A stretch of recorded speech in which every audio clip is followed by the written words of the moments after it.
And over the course of the conversation, I realized that I'm in off season. Like I'm in a season of rest because my next season is massive. And I cannot go into that season of my life or of my work tired. Mm. So this was, and he called it like, because part of what I talk about in my sustainability bucket is gardening, like the concept of like treating ourselves like our own beloved garden. He said, you rotate crops. Like everything is not in season year round, right? And when you try to produce fruit in your off season, it's not your best fruit. And I was like, yo, I am trying to produce my best fruit. That means I have to produce when it is in season. And when it is out of season, I need to rest.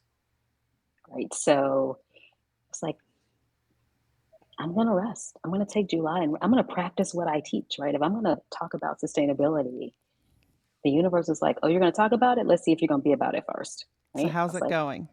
Welcome to Onward Live, a live stream focused on encouraging you to create a life you love living now. Let's go beyond success to significance. Being clear on our why is crucial. It requires doing the inner work, finding ourselves, getting to know ourselves, embracing our inner child, shedding social conditioning, and letting go of perfect. We know obstacles make us stronger. We can dream big and take action. Believe you can, and you're halfway there. I invite you to tune in every week and engage with me and my inspiring guests. Invite your friends. Let's make time for what matters most in our lives. Let's move onward together.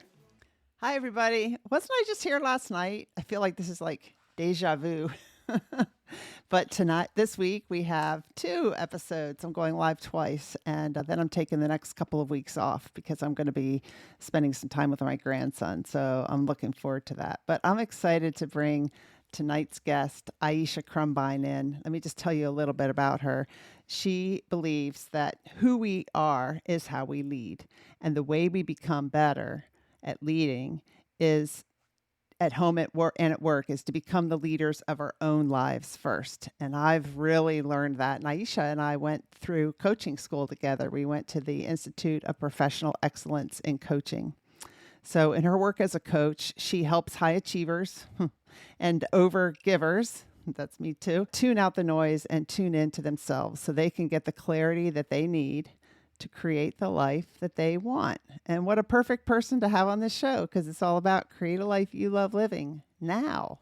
So let me bring Aisha in. Change this graphic here.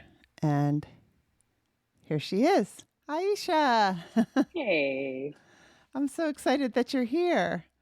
I'm excited for this conversation.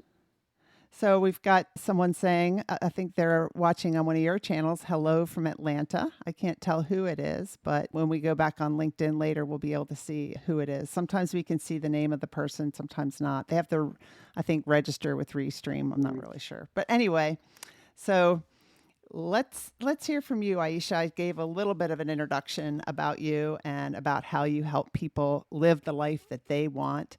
But how did you get into that? And tell us a little bit about yourself.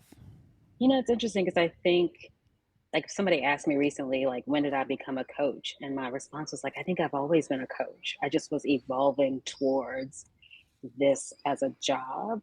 When I was little, I used to say that I wanted to be a psychologist, and I had no idea what that meant. That's just what I called it, right? And I think it was I loved listening to people and helping them go in the direction of their dreams, even as a kid. And so, after being in education for several years and starting my own business, I realized that I am gifted to help people tune into themselves. Like my personal experiences, my professional experiences have all equipped me to help people hear themselves and go in the direction that they really want to go in.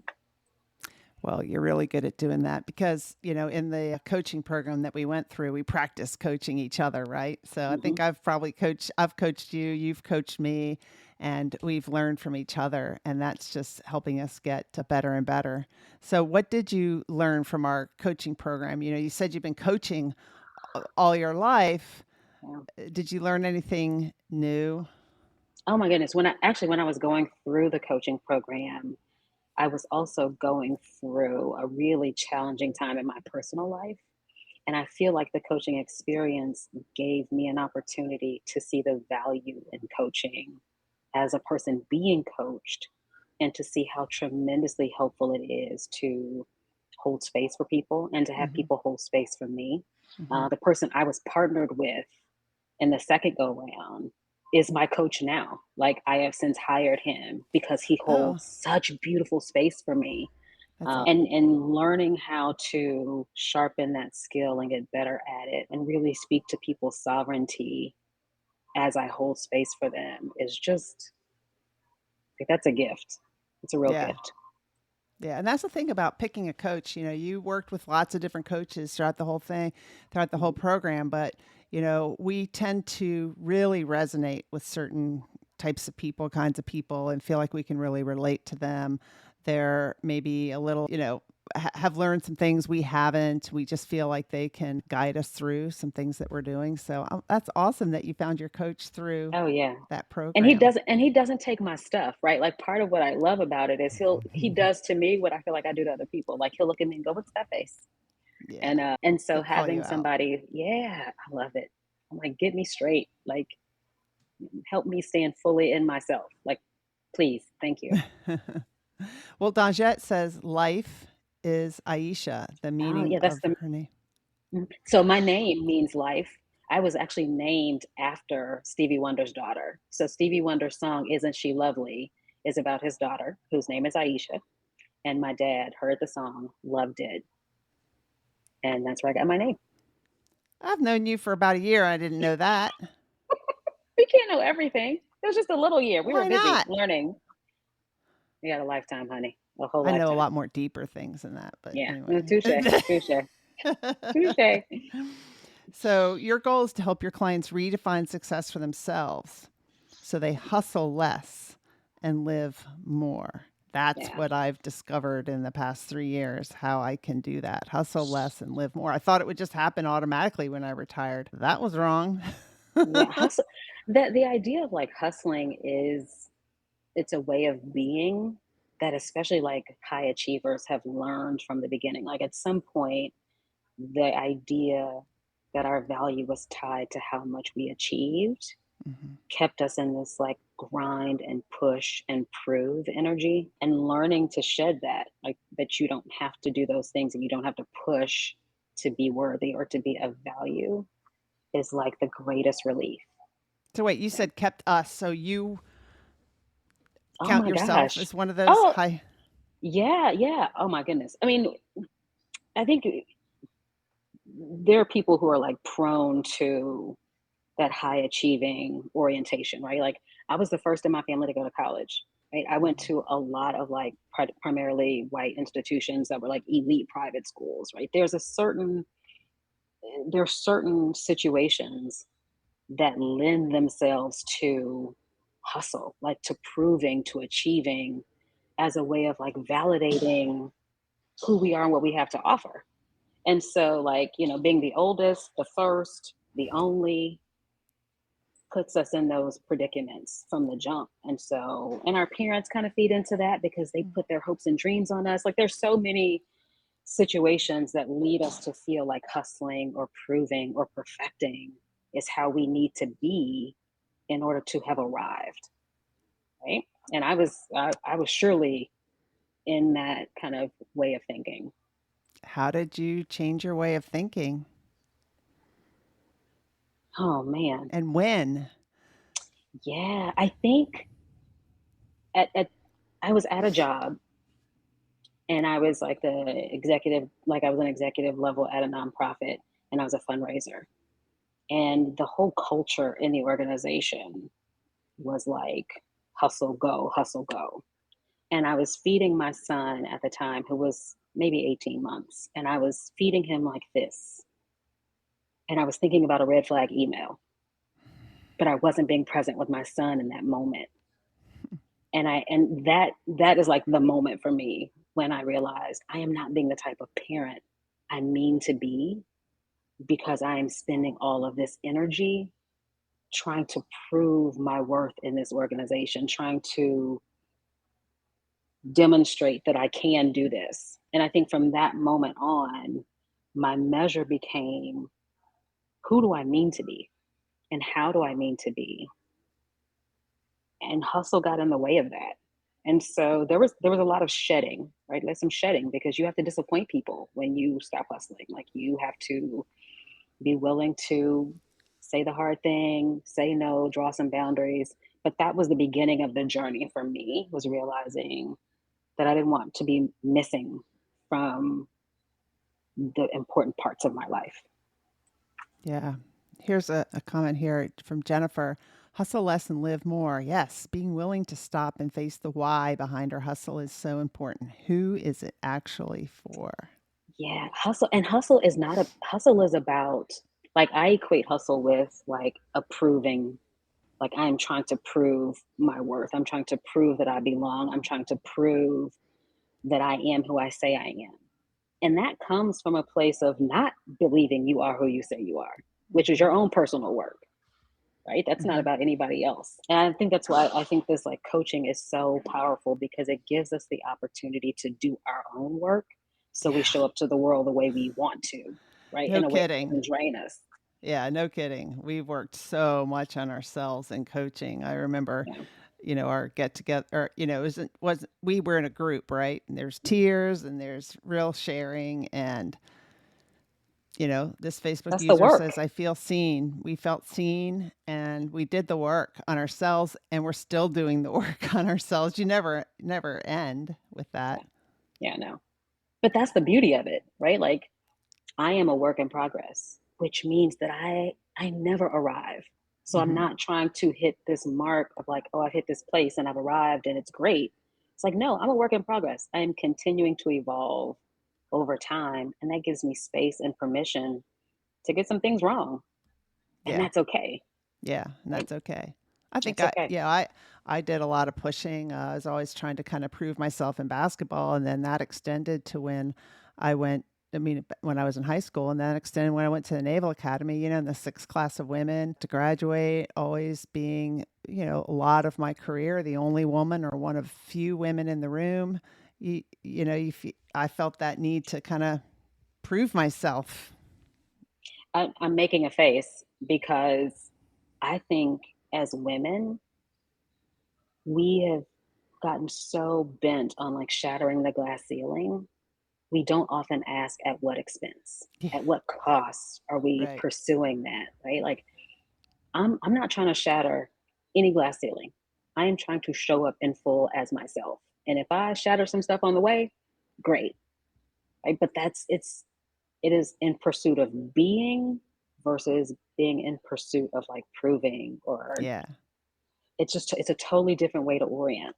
My word of the year this year is being. So it's like, who am I being while I'm doing stuff? You know, Ooh, so to pay attention to that, I like.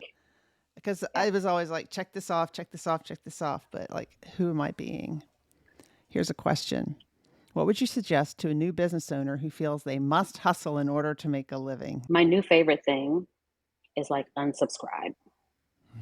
Like, unsubscribe to that belief that the more you hustle, the more you get. Right? Because like you and like I have my own business. I work for myself full time. So this is not coming from like this hypothetical place. Like, this is coming from I do my best work when I am moving slowly, when I am listening to myself, and when I am trusting that what is meant for me is mine. Right? Yeah. Now, that does not mean that there are times when I'm like, it's been real quiet, right? Because that happens. But I have to trust as an entrepreneur that this gift I have was not given to me so that I have to hustle and continue to prove it, Yeah. right? Like, this was given to me because I am a good steward of my gifts. And as long as I show up in full as myself, as long as I continue to trust and show up and do my work, I let the universe take care of the rest. And that's part of the work. It's part of the work is surrendering to the bigger picture. That's what I've done a lot of in the past 3 years, because my go-to is just like push, work harder, work harder, work harder. And finally, I've got coaches that tell me, there's ease and flow. There's another way. And I'm like, well, finally I Where thought is it? I'll try it, and it worked. Yeah. When I stopped pushing, when I stopped hustling, the clients came, my life was easier. I was in ease and flow. I was in tune with myself. I wasn't looking, so when I first started my business, and I don't know if you did this, Aisha, or not, but you tend to like, oh, you're supposed to post every day. You're supposed to do this. You're supposed to do that. You've got to have this email. You got to do that. All the things you're supposed to do. You have people messaging you all the time on LinkedIn. I know how to find you clients. I know how to do this. I'll tell you how to do that. Try my system. What really works is getting quiet, unsubscribing to a lot of that stuff, and listening to yourself, Mm-hmm. listening to the universe, getting quiet. That's what works, shutting down all And that noise. and that's what I call alignment, right? Like when you learn what is in alignment with you, Mm-hmm. then you learn what to say no to, Yeah. right? I am not going to be the person who is like trying to figure out the Instagram algorithms. That is not in alignment with me. Like Mm-hmm. that stresses me out. That pulls me out of me being me, Mm-hmm. right? And the last thing I want to do in hustle energy is attract other hustlers, Yeah. right? The energy with which you do things attracts certain people to you. Mm-hmm. I am not I am not about hustling. I am not about misalignment. I want to show up as myself and attract people who are attracted to me just the way I am, Right. right? But if I'm hustling trying to be somebody else or like somebody else, the people who are looking for me can't find me. And now I've made it harder to earn a living because I'm out being all these other people instead of being Aisha And you're and attracting my stressed people because to you're me. not being you. You're not in touch with yourself. And I it don't get impacts all stressed your either. relationships and home. Mm-hmm. Here's a comment from Jennifer. Love this conversation. Trust in myself and patience in the progress while building a business. Are they hard? Yes, it is. Getting quiet is such great advice, Emily. Okay. And it's coming from somebody who had no idea how to do that. Okay. I thought it would just all happen when I retired. And I was busier than ever. And then I couldn't point my finger at a job or a boss because the job is one I was creating and the boss was me. So I had nowhere else to look but me. So I worked with a coach. She was trying to get me to, she said, all right, coach, about getting quiet, meditating, being still. Because I was like all over the place because I see opportunities everywhere. And then I'm Mm-hmm. just get restless and I try to go for everything. But my dishes weren't getting done. My condo was a mess. My life was a mess because I was just pushing. Let me try this. Let me try that. And she said, well, I would like you to meditate for like 40 days straight. How long do you think you can do it each day? And she had like a checklist, like 15 minutes, an hour, or, half an hour. And my hyperachiever in me was like, oh, yeah, an hour. And I said, nah, I'll try it was like 5 or 15 minutes. Yeah. And then every day she'd ask, every week or when I met with her, what day are you on? Day one. Well, what's going on? You don't understand. I'm busy. I got a lot to do. I'm running a business. But I finally did it and it was life changing. So listen to people like Aisha or me. I mean, you got to find your own way too.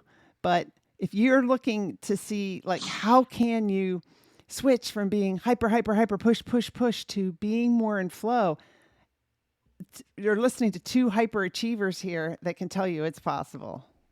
Yeah.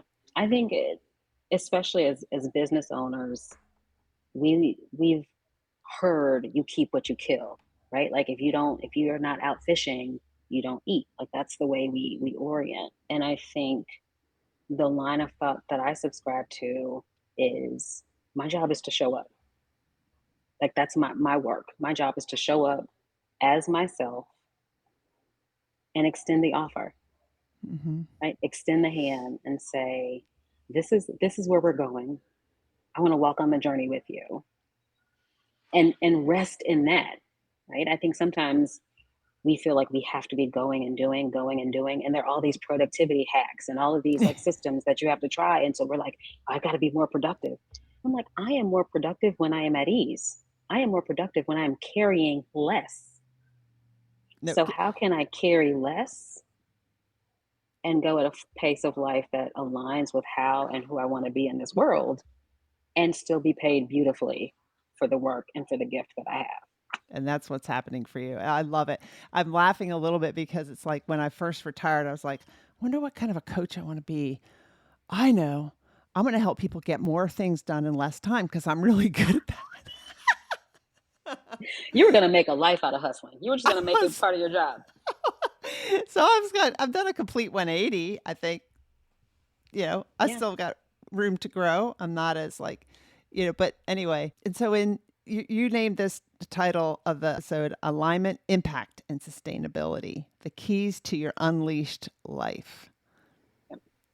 I Why think did those you? are the three things. I think if we zoom, if we took like a bird's eye view of our lives and what we all want to be true, I think all of us want alignment. That means we want to believe that who we are, exactly as we are, is is more than enough. I sometimes will say like I'm the David, like that I was curated, I was designed. Somebody took great care to create me.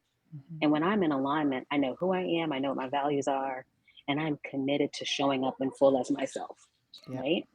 And in some way, when you are in alignment, you are looking at yourself and making decisions from the highest version of yourself, right? So when you've got that alignment piece, you're like, I know who I am, I can show up in full, I've got this confidence, I'm rooted in who I am. Then the second thing we're looking for is impact. How do we aim our talents? Now that I know who I am and what I have to contribute, how can I aim that and make a difference in the world and matter for people, and really understanding what that looks like and how to aim your gifts. And then the third is, how do I do that in a sustainable way? Yeah. Right? Because we can know who we are, we can know the difference we want to make in the world. But if we are not doing that in a way that is rooted in sustainability, we'll burn out, and we will, become resentful, and then we can't make the impact we want to make. So then we kind of work backwards, right? So I Right. feel like if we've got these three things, then we can tap into this like vortex of abundance, right? Like you Yeah. get to live at this high level, you get to experience boundless unleashed living in a way that feels free and fulfilling and just beautiful, right? Hmm. And I think that's what we all want. For sure. Now, I want to talk a little bit about the Energy Leadership Index assessment. I did a webinar on it. I got to do a debriefing with you. We had to do so many assessments for people and debrief people. And that assessment gives you a kind of a graph that shows how you're showing up. It Hmm. shows, are you spending a larger percent of your time aligned, or are you spending it in conflict? Are you spending it pushing? Are you spending it just,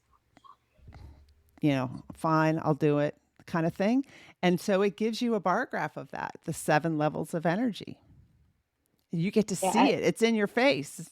well, and I sometimes think of it like sunglasses. Like that's the way that I look at it. It's like Hmm. you've got seven shades of sunglasses. Hmm. You've got like one shade where everything is dark. And so everything you see is dark. The way you move through the world is dark because the lens that you're looking through is one of like everything is against me, right? That's that level one energy where you're the Yeah, victim and victim. like you can't change anything, everything's horrible. You've got these dark lenses, right? But there are shades. And if you get up to level seven, you realize like there's no lens, like there's no friction, there's no there's no darkness, there's possibility. And sometimes people don't even realize that they're wearing glasses. Right. And Like they're this not even assessment helps aware. you realize it. Yeah. Yeah. So to be able to, one, identify the lenses that you're looking through, Hmm. and then two, to realize that you have the power to change those at any time is empowering beyond anything, right? Yeah. To know that you are in control of how you see the world and how you Right. move through it. It's a game changer. It sure is. And you might think, I know, I mean, you think, well, I'm positive. I go through life pretty well. Things are good for me. And the assessment kind of tells you that is one lens you look through a certain Mhm. percent of your time, but other percents of your time you look through different lenses. And that I'm okay, everything's good is not the highest lens level of energy you can, view the world through. And then it also tells you when you're under stress, what glasses you put on, right? To look through. It's funny. My husband and I joke around when people say, "Oh, I'm fine. I'm fine." My translation is that means forget it. I'm not engaging. Mm-hmm. So that forget it. I'm not engaging. And in some way, what you're saying is like, I'm just going to tolerate this discomfort. I'm going to tolerate this situation that I don't really want to tolerate. I'm just not going to engage with it. Yeah. Right. And even that is a lens of there's some darkness in that. Right. Mm-hmm. There's some making yourself small to not rock the boat. Right. Right? But we don't always see it that way. We're just like, oh, I'm fine. Right. Like, no, you're not fine. Like that's the biggest lie we tell ourselves. We're not fine. So let's talk Yeah. about why we're not fine and figure out how to address that.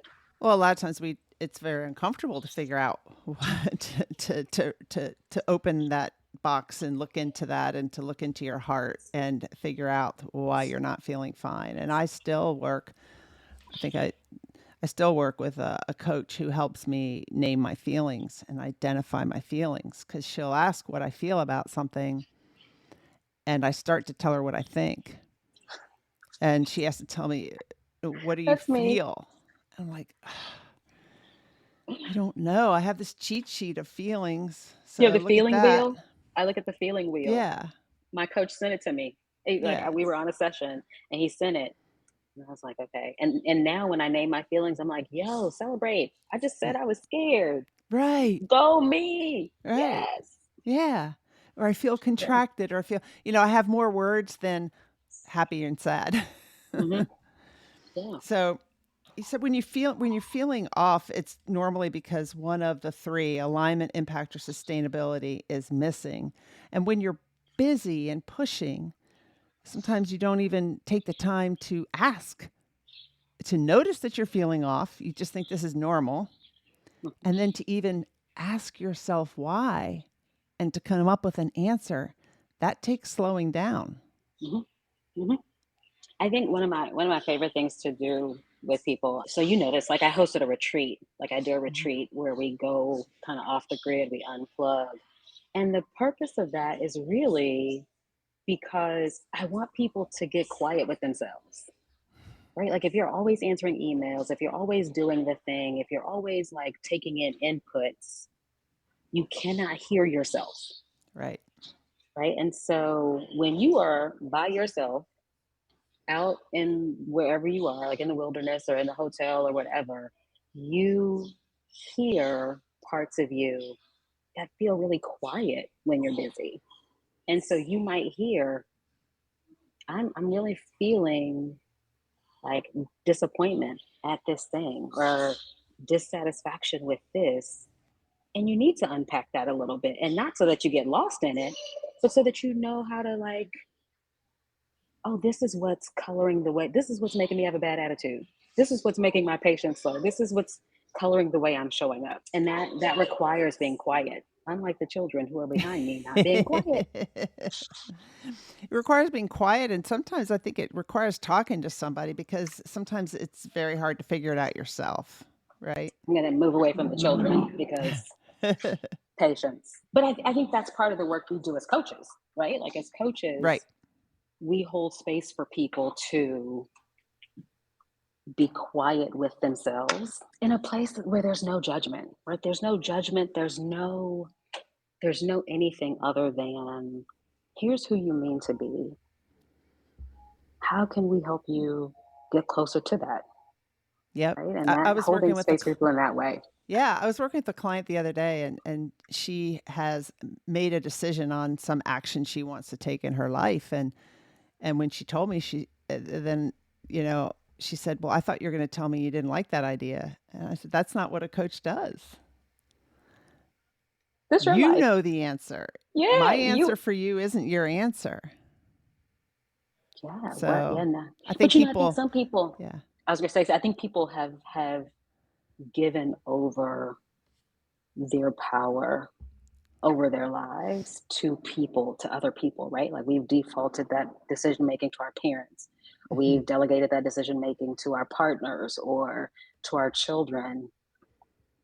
And so the idea of taking back that power can feel like, oh, I can do that.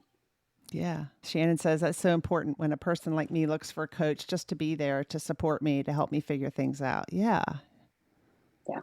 Yeah. I mean, to even recognize, I think this whole notion of coaching is still so new for some people. I think traditionally it's been reserved for people at a certain level in a company, or you know, Yes. it's been positioned as executive coaching. I think the first time somebody said that they thought I should be a life coach, I was like, "What's that? Like, Hmm. who does that? And how do?" And this was years ago. But this idea that we are always evolving and that we are always growing, and how do we do that with the support of somebody who holds the vision with us?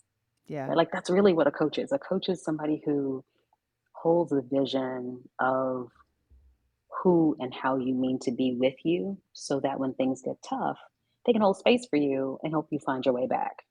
Right. Right. Right. For sure. And I think that every one of us can use coaching skills. And I've learned coaching skills by being coached. Like I'm sure you use your coaching skills with your children.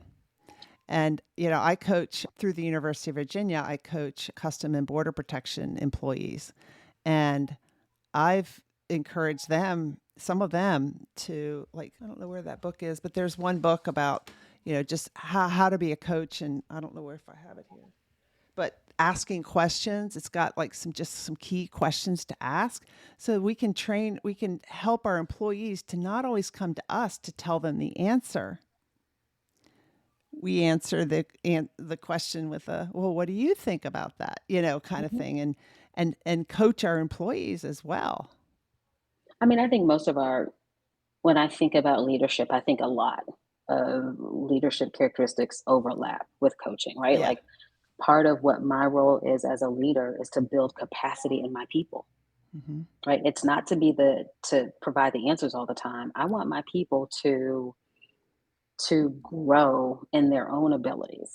And if I want that to be true, I've got to turn over the decision making for them. I've got to help them learn how to arrive at their own answers. Right. And I can't do that if I'm providing the answers. And to me, Right. that's a key function of leadership. Yes. But that's not always been how we orient towards leadership. Right. And so our expectations, like we expect the leader to just deliver. And I was like, Right. if you're working with me, that's not going to happen Right. because my job is to build capacity in you so that you don't have to come to me Right. because you know how to tune into yourself and how to chart a path to the answer and Yeah. try it out and fail at it and be okay with that and try something else and fail at it until you get it. Right. Right. I don't know why that there's a weird comment there. I'm not going to put it up on the screen. Because people are peopling. It happens. Yeah. So, how does one start to unlearn some of the automatic responses or reactions we have to things? How do we start to unlearn that? I think the first step is like committing to awareness, right? Hmm. Like just becoming aware of how we think about things. I think the Energy Leadership Index is a great starting place for that because it Hmm. allows us to see, and in the debrief we do with people, it allows people to see like this is the lens through which I'm looking. In which situations is that my default? Like what are some of the things that trigger me to look through that lens? And how do I want to look through? Like what lens do I want to look through? How do I want to show up? What are the thoughts that are leading me to show up in this way? Right. And I think if it's new work, which for most people it is, like trying to do that on your own, I'd imagine would lead to a lot of judgment, like a lot of self-judgment, because then you're Yes. like, why am I this way? Why Right. can't I figure this out? When in reality, like this is a new way of thinking. Yeah. It's taken us, I'm 45. It's taken 40 years to think the way that I think. So to Right. unlearn also takes time, and to do that with support of somebody who can help you stay out of judgment, Yeah. and keep your eye on where you're going is Well, is just part of the work. yeah. My guest last night was sharing how she wrote a book about fear, but she was sharing how when she went through a divorce in her 40s, she kind of started acting clingy, desperate, all the things. And she looked back and she didn't need to feel that way because she made plenty of money. She could be self-supportive and everything. So the bottom line is she looked back and she realized she was actually reverting back to her 5-year-old self because of how she had been brought up. She was she explained it better than I can. But bottom line is when you are looking through the lens maybe of your 5-year-old self, and reverting back to how you felt then when you're feeling abandoned or going through, a divorce or whatever, she had felt kind of a little abandoned as a child, then you're making decisions from that 5-year-old's perspective. So, and they're kind of automatic decisions. That's how our brain does. Oh, this happened. Mhm. This is how we're going to feel. And so it's a matter of awareness, like you were saying, like, what are my thoughts? What are my feelings? Where has this been a repeating pattern in my life? Yeah. Oh, and I think that's part of it, and we have to be careful not to get stuck in that spiral, Right. right? Because we can become aware, and then end up in this like cyclical pattern of not woe is me, but trying so hard to unpack why we are where we are, Yeah. which is different from saying, this is where I am. Everything in my life can either serve me or sabotage me. Hmm. How do I want to let this experience serve me? And we have a choice. And we have a choice, right? And sometimes it can feel like we don't have a choice. Right. And learning how to remind ourselves, like, how do I want to allow this experience to serve me, Yeah. right? Like, we both, everybody's been through some crazy stuff. Every experience can either serve you or sabotage you, Yeah. serve you or stifle you, right? So we can look back all we want to. It's not going to change what's happened back there. Do we No, I want to think let she was it? saying it's just a way of understanding why she was Mm, reacting this way, but not to like dwell on it, but to understand that and that it repeats her in herself because she has this automatic reaction, and then realizing that she can choose a different way of being. Yeah. choice is powerful. Yeah. So you made a choice to take July off. Tell us about And that. I mean, you're an entrepreneur. Aren't you supposed to be pushing through the summer, push, push, push, bring in clients? listen, You took the listen. whole month of July off. How did you I'm do that? taking the month of July off. I was actually having a conversation with my coach, and before the conversation, I was like, I was feeling like, the money was funny, like it just seemed slower. And I was like, wait, let me slow down for a second and let me get the facts. And so I wrote down on a post-it like what the contracts were, where things were, and I was like, okay, just because I don't see it directly, it's still on its way to me, and that's fine. And then when I got on the phone with my coach, I was talking about why I wasn't extending offers. Like I felt like there were offers that I needed to put out. My framework is like powerful. Mhm. Why was it sitting and not serving? And over the course of the conversation, I realized that I'm in off season. Like I'm in a season of rest because my next season is massive. And I cannot go into that season of my life or of my work tired. Mm. So this was, and he called it, like, because part of what I talk about in my sustainability bucket is gardening, like the concept of like treating ourselves like our own beloved garden. He said, you rotate crops. Like everything is not in season year round, right? And when you try to produce fruit in your off season, it's not your best fruit. And I was like, yo, I am trying to produce my best fruit. That means I have to produce when it is in season. And when it is out of season, I need to rest. Right. So it's like, I'm going to rest. I'm going to take July and I'm going to practice what I teach. Right. If I'm going to talk about sustainability, the universe is like, oh, you're going to talk about it? Let's see if you're going to be about it first. So Right. I how's was it like, going? it's the first day I was mad, which is good because I think it's reminding, like, if I'm going to invite people to make sustainability a practice, I need to know what it feels like where the bumps in the road are, right? I Mm-hmm. feel like that's part of my life's work is to go first so that I Mm-hmm. always remember, right? Mm-hmm. The first day I was mad because my daughter wanted to go to this pizza place that I don't want to go to. And I went because my daughter wanted to go. And I was just like, I don't want this month to feel like me doing all the things that everybody else wants me to do and me not doing the things that I don't want to do. And I was like, oh, what I am learning in this moment is I actually don't know how to be off. Mm-hmm. And so Mm-hmm. part of what's happening for me in this month is learning what refreshes me, learning what energizes me, trying out some things that may work, that may not work. But because I'm giving myself a year to make this a practice, right? Then I don't have to figure it all out this time. I could give myself permission to lay on the couch and be like, oh, well, that was a waste of a day and be okay with that. Today, I was just like, I'm just on the couch. Yeah. I'm not doing anything. Right. So I'm learning how to make sustainability a practice. And I'm just doing a running start.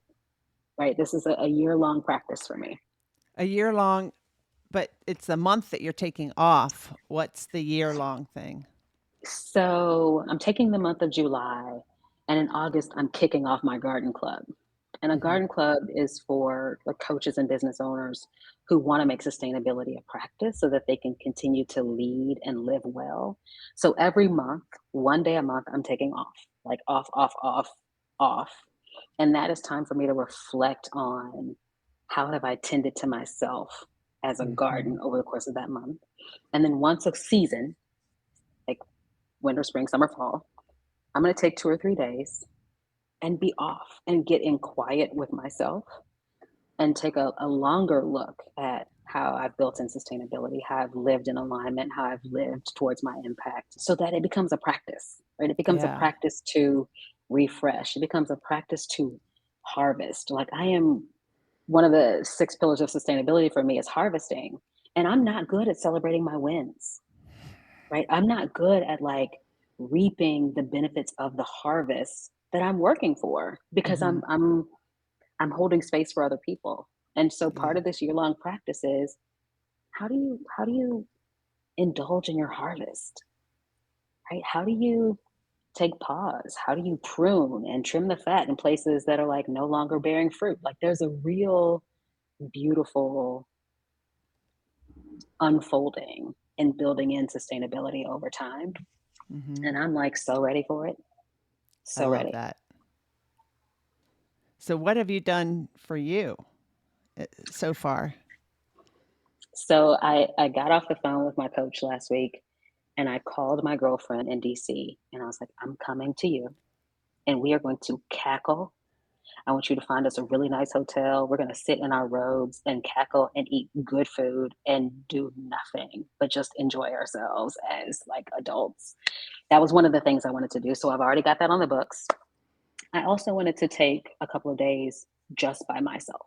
Mm-hmm. And I had some guilt around that because, I got 2 kids, a husband, like Yeah. whatever. But I walked out to talk to my husband. And I was like, look, I need these 2 days to unplug, to be quiet with myself, to not have any other agenda other than mine. So that's in the books. Those are the 2 things that I'm really excited about. There's a possible second trip to see another girlfriend in North Carolina, but I'm not trying to do everything in this month because Right. that tendency to want to do everything, it comes from a place of scarcity. Like, oh, if Right. I don't get it all done in this month, I'll never have an opportunity to do it again. False, right? I'm going to do what feels good for me in this month. And then next month, I'm going to do what feels good for me in next month. Yeah. Rest is abundant. And if it's abundant, I don't have to chase it. Right. I'm not chasing. Right. That's awesome. For me, one of the things I've done, it may sound little, but it's kind of big for me. I've published over 200 podcasts. I've not missed a Monday publishing an episode in over 3 years. That's a And can I wait, are you celebrating that? Like you're going to celebrate that, right? Because that's we did have a major. 3-year I celebration remember that. episode. Okay. So I did celebrate that way. And I'm taking next week to go to Denver with my grandson and visit my daughter. And then the week after that, he's staying with me. And I'm not going to do a broadcast those next 2 weeks. And that impacts my schedule a little bit. And so there's going to be a couple Mondays where I'm not publishing an episode. And I'm okay with that. That's Yes. a big step for somebody like me. Yes. I, well, let's celebrate that too. Let's Yeah. celebrate like being okay with like, I'm taking off because I am indulging, I'm harvesting Yeah. the fruits of my labor. Like my work Yeah. allows me to take time off and be with my daughter and be with my grandson. Yeah. What a beautiful harvest. Right. I'm so excited. We're going to go. He's flown once, but that was when he was like 3, 2.5. Yeah, I think. And so now he's almost 6. So it's going to be so fun. We fly out Monday and we're going to go to Pikes Peak on Wednesday. And my daughter's Nice. taking the whole week off. So I'm just really excited. And then when he's here, we're just going to go hang out at the pool. And I did that last summer with him. I spent 2 weeks with him. And I think I did a little bit of work last year. I'll probably do a little bit this year, like in the morning when he's sleeping or something. I'll get a few things done just to kind of keep things moving. And then I'm also going to plan on I know, but I started a new thing at Positive Intelligence. I think I told you Okay. that, right? Yeah. So it's Yeah. kind of the timing. So I might just have a couple of things to do. But anyway, but I am going to take some time off to go to Denver to visit my daughter in August. And then I planned a trip with my parents in October. So I'm thinking ahead and planning things. And then I'm also working on planning a trip just for me, just to go That was somewhere. about Like to I be want my to do a question. silent meditation. I wanted to take a little break here and insert this into the episode. I called Aisha after reflecting upon this interview later in the evening. And I said, you know what? We were talking about taking time for ourselves and vacations. And I spend a lot of time by myself. And so when I plan my trips, yeah, I mean, I am spending time with my daughter and my son and and my grandson. And I feel like that is doing something for me. However, I don't really feel the need to get away and just be by myself because that's how I live my life. I live by myself. I live with my dog Pearl. And so for me, a vacation is to go and spend time with some other people, with family members. For Aisha, she's got young kids, and it's helpful for her to get away and clear her mind. And I'm very fortunate that I have that time to do any day that I choose. And fortunately, because I've worked on myself, I do that more often than not. I do want to go on a silent retreat though, and that's what Aisha talks about next. I highly, Retreat okay. I was about to ask you, what are you doing for you? Because I hear a yeah, lot of like doing with other for other people, people, yeah. but Silent you know that. meditation retreat is what I want to do next. Okay. That's not like when I did my first personal retreat, it wasn't silent, but it was unplugged. Mhm. And I was like, everybody should do this. Like Mhm. that's how my retreat started. Like the first retreat I did, like I went on a personal retreat. I was like, oh, I'm gonna do this again and bring people with me Yeah, because it is powerful to lie down in a hammock and just be and just be. and just be like Yeah. just be. I mean, how like I would challenge everybody, like everybody to think about when was the last time you just gave yourself space and permission to just be, not be doing, but to Just just be. be. It I is did it it all is weekend this past weekend. It was awesome. Wasn't it lovely? This Yeah, is it lovely. was awesome. I read a book called, no, I'm going to forget about it, about something about the crawdads and the movie's coming out. Mm-hmm. Have you read that book? I started it, but I couldn't get into it. I did get into it. I want to see the movie. So, but yeah, You take yourself to the movies. I'm going to go to the movies by myself or with my mom, but sometimes I've gone by myself, Mhm. gone out to eat by myself, gone into a coffee shop by myself. That's time away, I feel like. Just going and It's sitting spending time with yourself. with spending time with just me. Yeah, Hmm. yeah. So I what's love next that. for you? As we have like Oh, 10 minutes, we wrap it up. What's next after you're with done? my July. I Yeah. mean, I have a couple of speaking engagements in August. So August 2nd, I'll be doing a keynote speech in Dallas. And then I have another one in Michigan a couple of weeks after that. And I'll be in the process of launching my garden club, which is like Hmm. the seed has already been planted for that. So I'm letting nature do its thing and it's sprouting roots and whatever it's doing Where's over the there. seed planted? They should go to your website. People could go to your website, which I put up there. Yeah, it's I think it's aishacrumbine.com/garden club. I Okay. think that's what it is. And there's an overview that kind of walks through what it is, Yeah, why I it saw it on there. is. Yeah. Yeah, and I'm so proud to put that out into the world, right? To help people make sustainability a practice and to give ourselves a year to do it. And it's not an inexpensive experience, but our gifts are not inexpensive. Like Hmm. our gifts are invaluable. And sometimes I think we shortchange ourselves by looking for the least expensive way to take care of ourselves. And Yeah. I'm like, Yeah. no, like I want to treat myself like Oprah treats her garden. Right. Like if you've ever seen Oprah with her garden, she's like, look at these big, luscious baskets of fruit and vegetables that I harvested because she takes great care Hmm. of her garden because she knows that like it will continue to feed her and nurture her if she takes care of it well.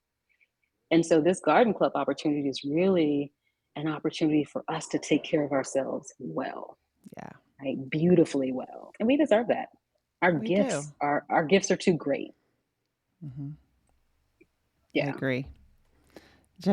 Shannon says, come on and preach. Jennifer says, I love taking time off and time for myself, but often find it so hard to get going again. I feel like a train once it stops getting back on track and moving forward. It takes longer than I'd like.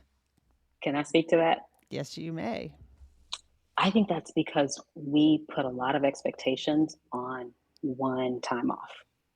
Like we take so long before we actually take time off that when we do, we expect that one pause to be everything, which is Yeah. partially why I'm like, sustainability has to be a practice. It has to Hmm. be something that you do ongoing so that you never put so much pressure. Like when I took July off, at first, I was putting this pressure on July to be everything. And that comes from a place of scarcity. When I was like, actually, I don't need July to be everything because I'm going to make this a practice. I'm going to make deposits into my garden on a regular basis. And as I continue to do that, it will produce a harvest when it's time. I will learn when to prune the leaves that no longer need to be there. I will celebrate in myself. Like that then becomes the practice. And you don't have to store up all of your exhaustion for one trip. Right. Right. Right. Yeah, for sure.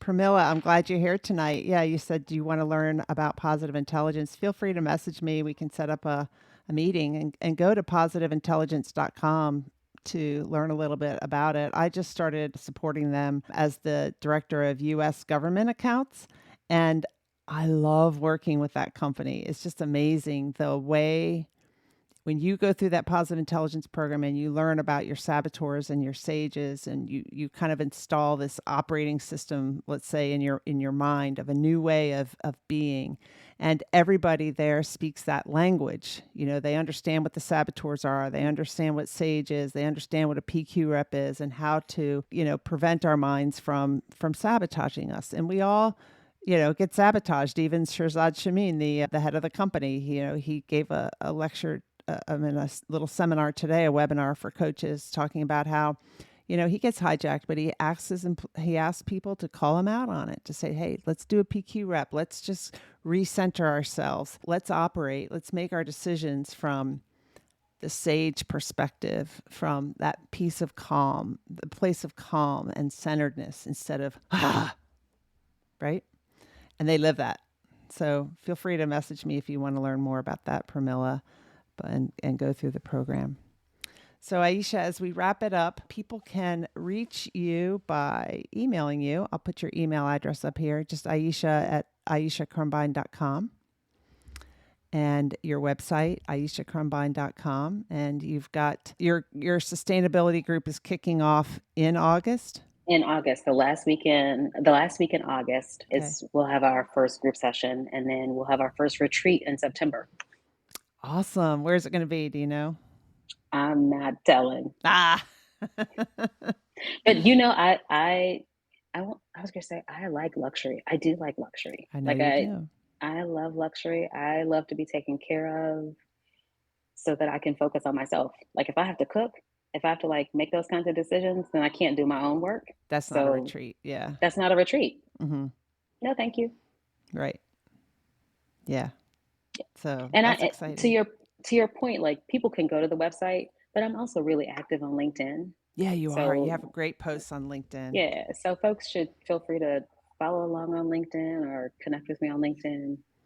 Yeah, I love your LinkedIn post. You did one about how you're taking July off and about the thought process that you went through and working with your coach about doing that. So, and your sustainability your website's just awesome. The words you use. I mean, does it come naturally to you? Yeah. It's part of my gift. Yeah, right? It really is. It's a part of my gift. Yeah. And I'm so grateful because I used to want to be a writer, and I know that that's going to come back and serve me. I know that it's in there. Yeah. So I'm just oh, it's coming. Your book, you mean? It's coming. You're going to write a book. It's coming. And whenever it comes, I'm just going to allow it, but I know it's in there. Yeah. Nazim. Nazim, this is so timely for me. Thank you, Aisha. Finally really realizing how to taking care of myself and spending time with just me is important. Taking my first solo trip tomorrow. Awesome. Yes. Where are you going? I'm so happy for you. That there's something really beautiful about going by yourself. Yeah, and I am a better mother. I am a better partner. I'm a better human when I take care of myself first. And sometimes we feel like that's selfish. Even when I was I'm going to take these 2 days for myself, I felt guilty because I was my husband is always here and he's best parent ever, that kind of thing. I was if I want to be my best self too, and the way that I get there is by taking this time for myself. That's awesome. I was just in Portland, Oregon. That was time for myself. I loved it. I met up with my roommate from college. Yeah, Danjette, take care of yourself first. Yeah. Yep. Take care of yourself first. Alignment, impact, and sustainability. Those are the keys to your unleashed life. Thank you for being my guest tonight, Aisha. I really appreciate it. I'm so glad we met in our coaching program. And I'm so glad you had me here and you invited me, right? To invite me to be in this space with you and to connect with your people. This is big work and I'm really glad to be able to do it with you. Thank you. Thank you everybody for watching tonight, for chiming in the comments, in the chat. I really appreciate you all being here. I'm taking a couple weeks off. I think my next live is on, I want to say it's July 27th. That's when I'll be back. So I'm just taking some time off, spending with my grandson, 2 weeks. He's such a joy to be around and I'm so excited. And when it's so fun to see the world through his eyes, to see flying on an airplane through his eyes, to see Pikes Peak through his eyes. It's just, I really enjoy it too, because I've learned to be in the moment. And that makes it so much more enjoyable when I'm with him. I wasn't that way a lot of my life. And I just thought, well, I'm just so busy. This is how life is. And I've learned how to show up differently and it feels so good. Thank you all for watching and I'll see you in a few weeks. I hope you guys are having a great summer. Onward Live is sponsored by Emily Harmon Coaching and Consulting. Visit my website, emilyharmon.com, to learn more about me and my coaching programs. I'd love to help you create a life you love living. Remember, every adversity is our own personal university. Sometimes the lessons are difficult, and we must learn from our experiences. Vulnerability is your superpower. You are lovable and worthy. And we discuss these topics and more because professional is personal. Thank you for joining us and engaging with me and my guest.